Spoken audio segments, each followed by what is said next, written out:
हम उस ट्रस्ट के लिए समर्पित करते हैं, उस समारोह के लिए हम लोग समर्पित हमने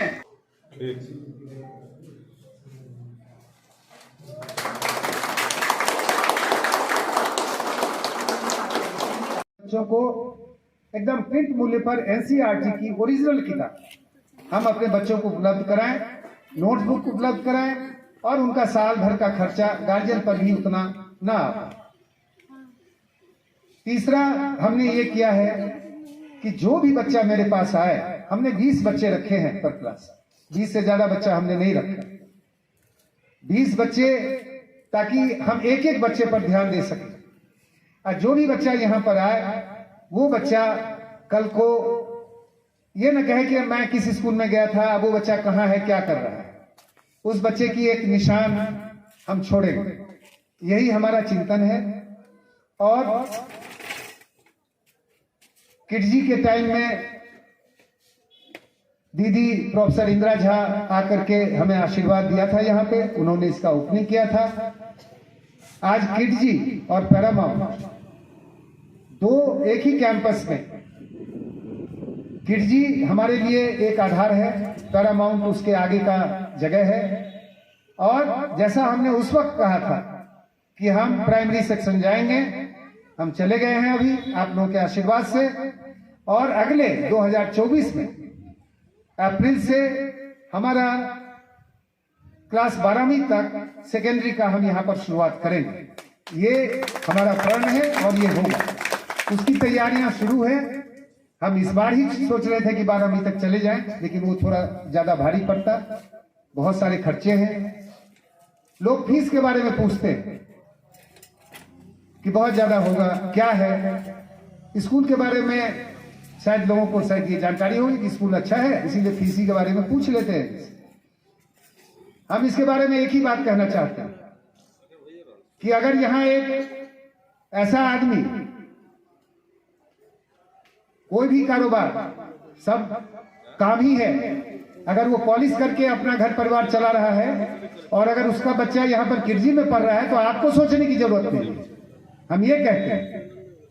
और वो बच्चा 4 महीने से यहाँ पे पढ़ रहा है और एक बार भी उसका गार्जियन ये आके नहीं कहा कि सर हम बहुत गरीब हैं, हमको थोड़ा देख लीजिएगा, कभी नहीं। 1 तारीख को आकर के फीस जमा करके जाते हैं वो। तो मैं ये संदेश देना चाहता कि फीस के मामले में हमारा एक ही मापदंड है कि अगर उनका बच्चा यहाँ पे पढ़ सकता है तो हम नहीं समझते हैं कि किसी को सोचने की जरूरत होनी चाहिए कि हम बहुत ज्यादा यहाँ पे कुछ है। और सच्चाई तो ये है कि अगर बच्चों पे हम 1 रुपया खर्च कर रहे हैं तो हम गार्जियन को 50 पैसे का भी लोड नहीं दे रहे हैं, 50 पैसे हम लोग अपने स्कूल से दे रहे हैं, ये सच्चाई है। दूसरी बात यह है कि हम और सब मामलों में हमारा है कि बच्चे हमारे, उनको साइंस, टेक्नोलॉजी, मैथ्स उनका मजबूत हो।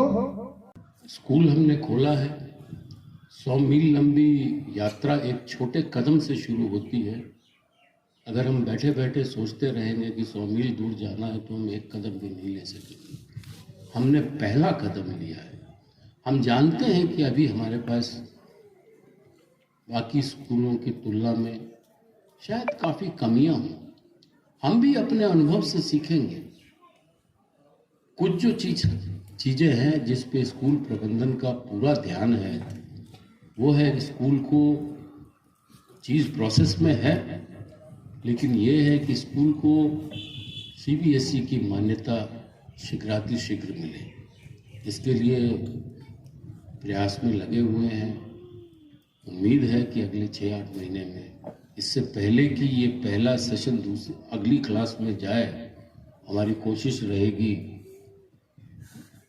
कि हमें सीबीएसई की मान्यता प्राप्त हो जाए। एक प्लेग्राउंड की, बड़े प्लेग्राउंड की कमी है, उसको भी हम सोच रहे हैं कि कैसे हम इसको पूरा करें। शिक्षकों की क्वालिटी के बारे में तो करण साहब ने आप लोगों को बताया ही, हम कंप्रोमाइज नहीं करेंगे क्वालिटी में। करण साहब स्कूल का रोज का कार्य देख रहे हैं और ये इनको मैं बहुत दिनों से जानता हूँ। करीब 25 सालों से मैं जानता हूँ। ये मेरे अंतर्गत मेरे नीचे 3 साल काम भी कर चुके हैं। कर्मठ व्यक्ति हैं, किसी चीज़ के बारे में ठान लेते हैं तो उसको पागल की तरह उस पर लग के उसको पूरा करते हैं। ये तो देखेंगे हम लोगों का भी दिशा निर्देश इन्हें यदा कदा मिला। 3 उदाहरण आपके सम्मुख हैं। लेफ्टिनेंट कर्नल साहब जिनका एक पैर होता है दिल्ली में और दूसरा कछवी गांव झंझारपुर अररिया संग्राम के पास। आप 40 बीघा में खेती करते हैं। गेहूं और धान की फसल की रक्षा के लिए आप गांव और जमीन से जुड़े हुए हैं। दूसरे मेरे बगल में लक्ष्मेश्वर जी हैं। यह भी चाहते तो उस जिसको कहते हैं ऐश्वर्य में रहना, दिल्ली के एसी में ही चाहते तो बैठे रहते, पर इन्होंने भी जमीन से जुड़ना चाहा और हरिपुर मजरही टोल में को अपना कर्म क्षेत्र बनाया, अपनी जन्मभूमि में आकर। अब मैं अपने बारे में भी कहूँ। अभी मैं प्राइमरी स्कूल पे 2-4 बातें आप तक कहूँगी। मेरे भी 2 बच्चे हैं। एक बेटी अमेरिका में है जो हरदम रहती है, उन लोगों की इच्छा कि मैं उनके पास जाके अमेरिका में आराम से रहूं। बेटा मेरा कमिश्नर है अहमदाबाद में, उसकी भी सदैव इच्छा रहती है कि वहाँ यहाँ हमारे पास ही आराम से रह, रिटायर कर गई।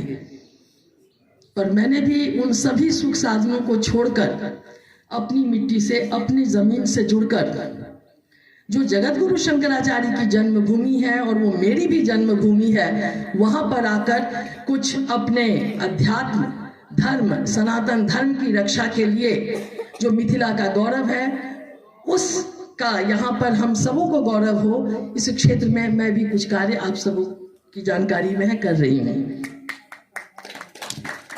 तो अपनी मिट्टी से जुड़ना, अपनी जन्मभूमि के लिए प्रेम होना, यह मुझे लगता है कि अगर चुनौतीपूर्ण है भी तो इसमें बहुत सुख है।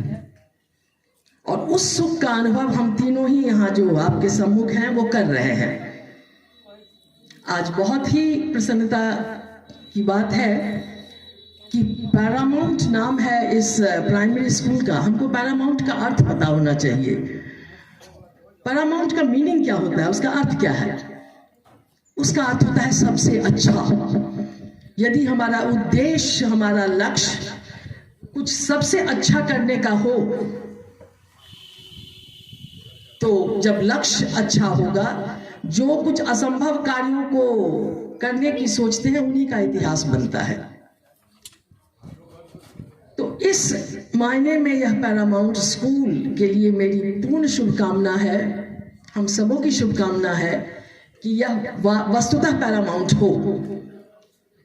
इसके बाद प्राइमरी स्कूल है। प्राइमरी स्कूल के विषय में अभी लेफ्टिनेंट जनरल साहब ने आपको बताया।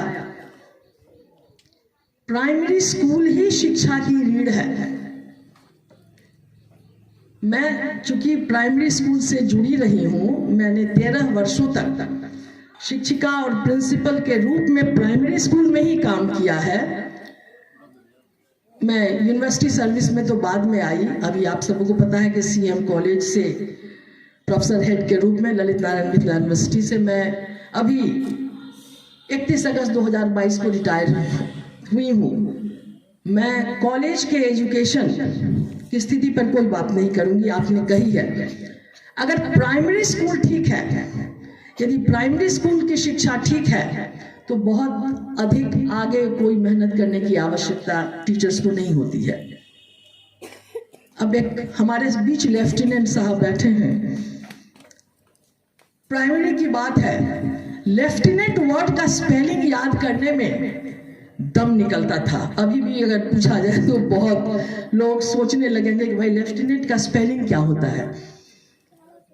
पर मुझे याद है मेरे एक टीचर ने लेफ्टिनेंट का स्पेलिंग बताते हुए कहा था, याद रखना है lie you and, LIE lie, you जो हमारा अल्फाबेट का लेटर है यू, और एंड ANT एंड। अब वो बात दिमाग में घुस गई कि लाई यू एंड यदि रहा लिखना आया तो लेफ्टिनेंट का वही स्पेलिंग है। तो प्राइमरी स्कूल के जितने टीचर्स जिनका यहाँ अपॉइंटमेंट हुआ है उनको रेनोवेटिव होना होगा, उनको नई नई बातों का सृजन करना होगा। ऐसी सोच होनी होगी कि कैसे हम विद्यार्थी के दिमाग में उन बातों को पूर्णतया घुसा दें। और अभी आप बात कर रहे थे लेफ्टिनेंट जनरल साहब पहले की शिक्षा के विषय में। मैं आज भी मानती हूं कि पहले की शिक्षा की जो पद्धति थी उससे जितने बड़े बड़े विद्वान मनीषी निकले वो आज अब बहुत अधिक नहीं दिखते हैं। इसीलिए उस शिक्षा को पकड़ के रखना है, जकड़ के रखना है। फिर जो विकास हुआ है, विकास में जो नई नई बातें हैं उनको जोड़ना है। अब एक लाइन मैथिली में कहै छी, हम सब स्कूल में जे सिखलिए ओ आइयो नहीं बिसरल है, वो छिए क का की कुकु बादाम के कई को कहू कम कह राम। अब इसमें उच्चारण में गलती होने की कोई संभावना नहीं है। क का की कु आज विद्यार्थियों को लिखवाइए, वो सब आप देखेंगे स्पेलिंग गलत लिख रहे हैं, वो हिंदी हो या अंग्रेजी हो, क्योंकि ओरल ड्रिलिंग नहीं होता है। मेरी लक्ष्मेश्वर जी से यह आग्रह है कि अगर आप वाकई पैरामाउंट बनाना चाहते हैं तो please insist on the right pronunciation with oral drilling. Unless you do the oral drilling, you will see that the students will not be able to learn to read and write correctly. तो यह अपने अनुभव के आधार पर मैंने कहा primary school को पढ़ाना सबसे कठिन होता है, हालांकि सबसे ज्यादा फिर उसमें भी सुख है। मैं जब 1992 में प्राइमरी स्कूल से एज प्रिंसिपल रिटायर होके आ रही थी हल्दिया वेस्ट बंगाल से, तो 1 महीने तक मेरी तबीयत खराब हो गई उन बच्चों को छोड़ के आने में। इतना कष्ट हुआ था। कहने का अर्थ है कि इन बच्चों को आप शेप करेंगे। जो बच्चे आपके सामने बैठे हुए हैं वो चाहे किड्जी में हो चाहे पैरामाउंट में हो, उनके लिए टीचर का कहना सही है, माँ बाप का कहना गलत है। ये उनके मस्तिष्क में घुसता है। इसलिए टीचर्स को बहुत अधिक ध्यान देने की जरूरत है कि वो कैसे पढ़ा रहे हैं, कैसे सिखा रहे हैं, उनका आचरण कैसा है। आप कितनी भी अच्छी अच्छी बातें करेंगे और अगर हमारा ही